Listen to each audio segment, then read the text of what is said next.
आज की क्लास को करने के बाद 2026 में जो आपका केमिस्ट्री होता है ना ब्रदर, केमिस्ट्री के ऑब्जेक्टिव में आपको 35 में से 35 अंक लाने से कोई नहीं रोक सकता। क्या आपका 35 में से 35 आएगा केमिस्ट्री में? क्योंकि क्या कहते हैं कि 2025 में, 2024 में, 2023 में बच्चों को गाइड किया और हर एक साल यहाँ पे बच्चों का जो परसेंटेज है केमिस्ट्री में 35 में से 35 ऑब्जेक्टिव सही हुआ। क्या 35 में से 35 ऑब्जेक्टिव सही हुआ? और आपको पता होना चाहिए कि यदि आपको केमिस्ट्री में एक बेहतर परसेंटेज लाना है, एक बेहतर परसेंटेज स्कोर करना है, तो ऑब्जेक्टिव में यहाँ पे पूरा में से पूरा अंक आपको लाना ही पड़ेगा। और कई ऐसे स्टूडेंट होते हैं, मेरे भाई होते हैं, जो हमेशा डरते रहते हैं कि भैया केमिस्ट्री का तैयारी कैसे करें। केमिस्ट्री से सबसे ज़्यादा परेशान रहते हैं, उनको डर लगता है, उनको मतलब अपने दिमाग में इस चीज़ को यहाँ पे हावी कर लेते हैं कि हमसे केमिस्ट्री में बेहतर परसेंटेज स्कोर नहीं होगा, हम बेहतर परसेंटेज स्कोर नहीं कर सकते हैं। तो मेरे दोस्त, यदि आप इन तमाम समस्याओं से परेशान है, तो आपको भी डर लग रहा है कि केमिस्ट्री में एक बेहतर परसेंटेज नहीं आएगा, तो इस वीडियो को आप लोग शुरू से लेकर के अंत तक देखिएगा। मैं 110% गारंटी के साथ कह सकता हूँ कि आपको केमिस्ट्री में 35 में से 35 लाने से कोई नहीं रोक सकता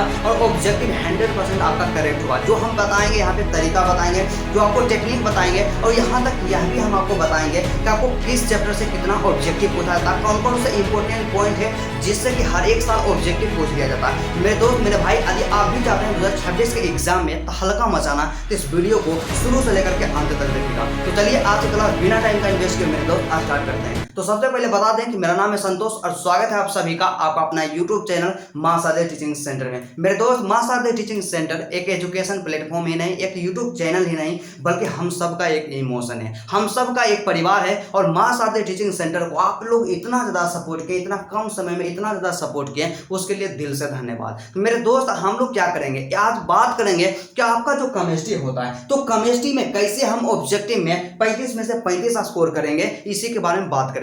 तो सबसे पहले आपको पता होना चाहिए, एक बात यहाँ पे आपको बताते हैं, थोड़ा सा एक समझाते हैं कि आपका जो केमिस्ट्री होता है, तो इसमें से क्या होगा कि 35 अंक का आपका जो ऑब्जेक्टिव पूछा जाएगा। तो ब्रदर जी, इसमें से जानते हैं 35 अंक का जो ऑब्जेक्टिव पूछा जाएगा, तो आपके पास ऑप्शन क्या रहेगा? आपके पास ऑप्शन इसका डबल रहेगा। क्या 35 गुना 2 कीजिएगा तो टोटल 70 को ऑप्शन रहेगा। तो 70 ऑब्जेक्टिव में से एक सेलेक्ट करके केवल आपको 35 ऑब्जेक्टिव बनाना है। तो क्या आप 35 आउट ऑफ 35 स्कोर नहीं कर सकते हैं? 100% स्कोर कर सकते हैं। जिस टेक्निक को बताएंगे, जिस टिप्स को हमें बताएंगे, उसको आप फॉलो कीजिएगा ना, एग्जाम में आपको बेहतर करने से कोई नहीं रोक सकता। क्योंकि मेरे दोस्त, हर वो काम आसान है जिसे आप करने के लिए तैयार हैं। बस आप जिस चीज को हार्ड समझ लेते हैं ना, आपके लिए हार्ड बन जाता है, और जिस चीज को आप आसान समझते हैं आपके लिए आसान बन जाता है। इसलिए अपने माइंड में इस चीज को फिक्स कर लेना है कि 2025 का जो 2026 का जो एग्जाम होगा, उसमें ऑब्जेक्टिव में 35 आउट ऑफ 35 स्कोर करना ही है। क्योंकि इतना तो इजी एग्जाम होगा ब्रदर, 70 में से सेलेक्ट करके केवल 35 बनाना है। और जो हम किताब सजेस्ट करेंगे उसको आप फॉलो कीजिएगा ना जी, एग्जाम में आपको बेहतर करने से कोई नहीं रोकेगा। बस आपसे एक छोटा सा रिक्वेस्ट है,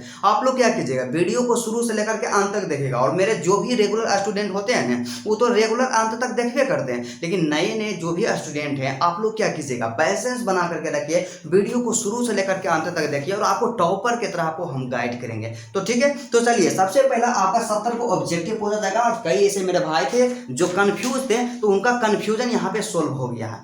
ओके, और उसके बाद देखिए, सबसे पहला चीज यहाँ पे हम आपको बताना चाहेंगे कि आपका जो केमिस्ट्री होता है, किस क्वेश्चन से सबसे ज्यादा ऑब्जेक्टिव पूछा जाता है, कौन किससे कितना ऑब्जेक्टिव पूछा जाता है, उसके बारे में हम चर्चा करेंगे। तो आपका जो केमिस्ट्री होता है, इसको 3 भागों में डिवाइड किया गया है। सबसे पहला और फिजिकल केमिस्ट्री, दूसरा इनऑर्गेनिक केमिस्ट्री, तीसरा ऑर्गेनिक केमिस्ट्री। तो फिजिकल से कितना ऑब्जेक्टिव पूछा जाता है और इनऑर्गेनिक से कितना ऑब्जेक्टिव पूछा जाता है, और आपका जो होता है ऑर्गेनिक केमिस्ट्री होता है, तो ऑर्गेनिक केमिस्ट्री से कितना ऑब्जेक्टिव पूछा जाता है, टोटल A to Z यहाँ पे चर्चा करेंगे। तो मेरे भाई, सबसे पहले आपको बता देते हैं कि यहाँ पे जो आपका फिजिकल केमिस्ट्री है, क्या फिजिकल केमिस्ट्री है, तो फिजिकल केमिस्ट्री से जानते हैं 10 से 12 ऑब्जेक्टिव हर एक साल पूछा जाता है। तो आप यहाँ पे बोलिएगा, हम किसको लेकर के चल रहे हैं, जानते हैं 35 ऑब्जेक्टिव को लेकर के चल रहे हैं। क्या 35 ऑब्जेक्टिव के बारे में बात कर रहे हैं कि यहाँ पे 10 से 12 ऑब्जेक्टिव इससे पूछा जाएगा। लेकिन हमारे एग्जाम में क्या होता है ब्रदर जी, इसका डबल ऑब्जेक्टिव पूछा जाता है। मतलब 35 का डबल क्या होता है, 70। तो जब 70 को ऑब्जेक्टिव पूछा जाता है, तो फिजिकल केमिस्ट्री से मान कर चलिए कि 20 को ऑब्जेक्टिव तो रहेगा नहीं जी। कीजिए। क्या कम से कम 20 तो ऑब्जेक्टिव रहेगा नहीं, 100% रहेगा।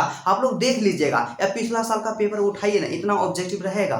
उसके बाद फिर अगला क्या होता है कि इनऑर्गेनिक केमिस्ट्री। तो इनऑर्गेनिक केमिस्ट्री जो आपका होता है, तो इनऑर्गेनिक केमिस्ट्री से भी 10 से 12 का ऑब्जेक्टिव पूछा जाएगा। तो इसमें भी डबल ऑप्शन रहेगा, तो इसका दुगना कर दीजिएगा, इसमें भी कम से कम 20 को मान करके चलिए। और जो आपका हार्ट ऑफ केमिस्ट्री कहा जाता है, क्या हार्ट ऑफ केमिस्ट्री कहा जाता है, जो सबसे ज्यादा मेन इंपोर्टेंट होता है और हर एक स्टूडेंट यहाँ पे इससे डरता है और इसी चीज पे फोकस वे लोग नहीं करते हैं। तो आप लोग फोकस नहीं करते हैं और आपका एक बहुत ही कम परसेंटेज आता है। आप लोग क्या करते हैं कि आपका जो यहाँ पे ऑर्गेनिक केमिस्ट्री होता है ना ब्रदर, इस पे आप ध्यान ही नहीं देते हैं। इसको आप इतना हार्ड समझ लेते हैं कि आपको लगता है कि इसको हम तो समझ ही नहीं पाएंगे, हमसे तो हो ही नहीं पाएगा, मेरे बस में नहीं। लेकिन मेरे दोस्त आपको जानते हैं, एक सही स्ट्रेटेजी के साथ यदि आप तैयारी करते हैं तब आपको बेहतर परसेंटेज जरूर आएगा। और आपको पता होना चाहिए कि यदि आपको बेहतर करना है एग्जाम में, तो आपको सभी को कॉमन ध्यान देना होगा, सभी पे ज्यादा ध्यान देना होगा। और ऐसे भी जानते हैं सबसे ज्यादा मोस्ट इंपोर्टेंट यहाँ पे आपका सेक्शन है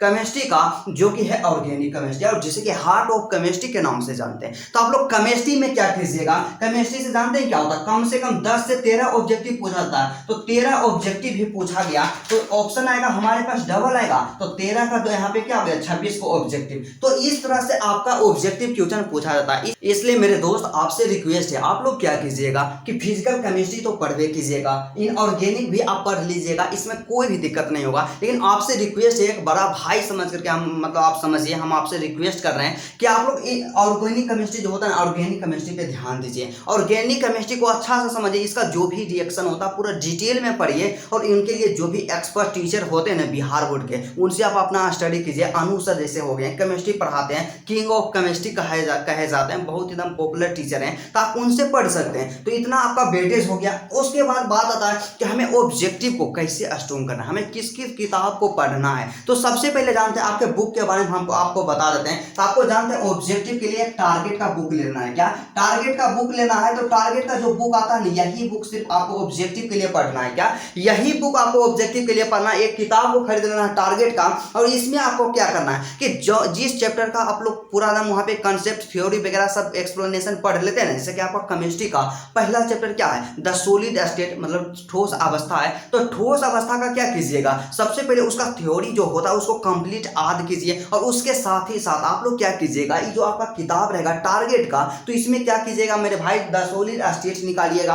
और इसमें से जितना भी ऑब्जेक्टिव, सबसे पहला काम आपको क्या करना है, जो पिछला साल पूछा गया ना टोटल को सबसे पहले याद करना है। और उसके बाद जो पूछा नहीं गया है उसको भी 100% याद करना है। मतलब एक भी ऑब्जेक्टिव नहीं छोड़ना है। और यह प्रयास करना है कि दूसरा ऑब्जेक्टिव छूट जाए तो छूट जाए, लेकिन जो पिछला साल में पूछा गया ना उसको कभी भी स्किप नहीं करना। और इस तरह से ये जो आपका किताब रहेगा ना, इसमें क्या रहेगा, चैप्टर वाइज ऑब्जेक्टिव दिया हुआ रहेगा। और आप लोग चैप्टर वाइज ऑब्जेक्टिव तैयार कीजिएगा। आप लोग गलती क्या करते हैं कि आप लोग क्या कीजिएगा कि शुरू से 8 से 9 चैप्टर का ऑब्जेक्टिव तैयार कर लीजिएगा। आपको लगेगा, आप मोटिवेट रहिएगा कि मेरा तो ऑब्जेक्टिव स्ट्रॉन्ग है और 2026 का जो एग्जाम होगा ना उसमें 35 आउट ऑफ 35 स्कोर करेंगे। लेकिन जब एग्जाम में आप लोग जाइएगा आप सीधे सन्नाटा हो जाइएगा, जीरो हो जाएगा। और आपका 35 का जगह जानते हैं 10 अंक आएगा, 15 अंक आएगा, 20 सही होगा, हार्डली 25 सही होगा ऑब्जेक्टिव, इससे ज्यादा नहीं हो पाएगा। तो आपसे रिक्वेस्ट है, आप लोग क्या कीजिएगा, पूरा कंप्लीट जो आपका केमिस्ट्री का चैप्टर है एक एक चैप्टर पढ़िए, चाहे वो फिजिकल हो या इनऑर्गेनिक हो या ऑर्गेनिक हो,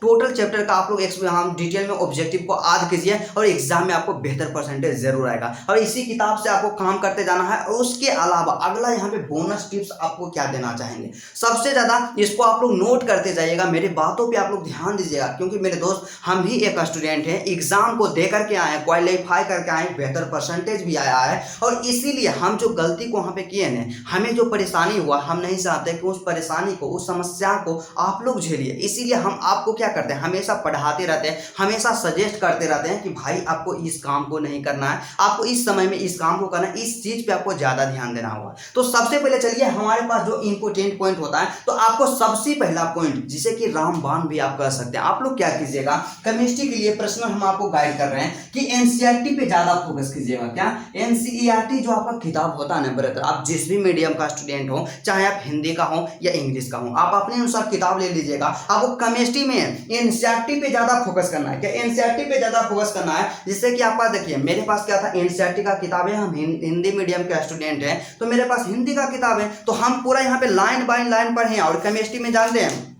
कोई भी सब्जेक्ट रहे, लेकिन पर्सनली हम आज केमिस्ट्री के बारे में बात कर रहे हैं। तो जिससे आपका हो गया यहाँ पे केमिस्ट्री का पहला चैप्टर ठोस अवस्था। इसमें क्या है कि ठोस अवस्था के समान अभिलक्षण सबसे पहला टॉपिक। दूसरा टॉपिक क्रिस्टल एवं अक्रिस्टल। तो इसी तरह से जितना भी टॉपिक होता है ना ब्रदर, केवल उस टॉपिक को आप कंप्लीट कीजिएगा ना, एग्जाम में आपको बेहतर करने से कोई नहीं रोकेगा। केमिस्ट्री का लाइन बाय लाइन आप लोग पढ़ लीजिए, एग्जाम में आपको बेहतर जरूर आएगा, 1% आएगा। उसके बाद दूसरा पॉइंट क्या होता है कि केमिस्ट्री से हर साल इससे एग्जाम में पूछा था नेम रिएक्शन। क्या नेम रिएक्शन, नेम रिएक्शन को आपको कभी भी स्किप नहीं करना है। नेम रिएक्शन से हर साल एग्जाम में क्वेश्चन पूछ लिया जाता है, तो इसको स्किप नहीं करना है, ठीक है। उसके बाद अगला जो होता है ना आईयूपीएससी नेम। क्या आईयूपीएससी नेम जो होता है इसको एग्जाम में जरूर पूछा था, ऑब्जेक्टिव इससे पूछा था, इसको तैयार कर लीजिएगा। और हर एक साल 7 से 8 को ऑब्जेक्टिव इससे एग्जाम में पूछा जाता है, तो मोस्ट इंपोर्टेंट है, इसको स्किप नहीं करना है, राइट। उसके बाद फिर क्या होता है कि ऑक्सीकरण अवस्थाएं, मतलब ऑक्सीकरण संख्या आपसे पूछ देगा, तो ऑक्सीकरण संख्या निकालने के लिए आपको सीख लेना है कि कैसे निकालते हैं। उसका निकालने का जो तरीका होता है, टेक्निक होता है, क्या होता है, डिटेल में आपको पढ़ लेना है, राइट। और उसके बाद सबसे लास्ट में यहाँ पे एक पॉइंट के बारे में डिस्कस करते हैं, जो कि चुंबकीय गुण, मतलब कौन अनुचुंबकीय है, कौन लह चुंबकीय है। इस तरह से जो होता है ना उसका प्रॉपर्टीज को याद करने का जो टेक्निक होता है टोटल उसको याद कर लेना होगा। और इस तरह से यदि आप केमिस्ट्री में अपना प्रिपरेशन करते हैं ना ब्रदर, ऑब्जेक्टिव में, अब मैं 100% गारंटी के साथ कह सकता हूं कि आपको 2026 में 35 में से 35 लाने से कोई नहीं रोक सकता। और आपके मन में इसके अलावा कोई भी यहाँ पे सस्पेंशन हो, कोई भी दिक्कत हो, कोई भी प्रॉब्लम हो, आप अपना भाई समझिए, अपने परिवार का एक सदस्य समझिए और अपना यहाँ पे प्रॉब्लम कमेंट कीजिए, यहाँ पे बताइए कि हाँ हमको इस तरह का प्रॉब्लम है। और आप कमेंट करके बताइए कि हाँ भैया आज से हम जो आप टिप्स बताए ना उसको हम डेली फोकस करेंगे, उसी तरह से स्टडी करेंगे। आप कमेंट कीजिए और अपना नाम लिखिए, अपना जिला लिखिए कि आप कहाँ से इस वीडियो को देख रहे हैं, आप यहाँ पे 100% मेरी बातों से सहमत हैं या नहीं है, आप लोग कमेंट कीजिए। तो चलिए आज का क्लास यहीं तक था, फिर आपसे मिलते हैं नेक्स्ट वीडियो में और नेक्स्ट टॉपिक के साथ। तब तक के लिए जय हिंद।